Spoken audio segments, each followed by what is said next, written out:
নিজ হাতে উপার্জিত কামাই এটা পৃথিবীর শ্রেষ্ঠ কামাই, আলহামদুলিল্লাহ। পরিশ্রমের মাধ্যমে যে উপার্জন, এটাকে ইসলাম আমাদেরকে উৎসাহিত করে। শুধু নামাজ, রোজা, জিকির এগুলো নিয়ে ইসলাম আমাদেরকে পড়ে থাকতে বলেনি।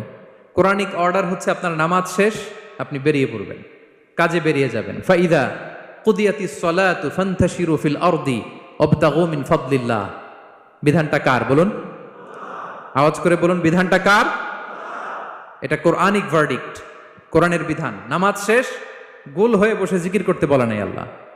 আল্লাহ বলেছে ফান্তাশিরু ফিল আরদ ওয়াবতাগু মিন ফাদলিল্লাহ, জমিনে ছড়িয়ে পড়ো, আল্লাহ রিজিক তালাশ করো। নামাজ শেষ, বেরিয়ে যাবেন। কৃষক চলে যাবে মাঠে,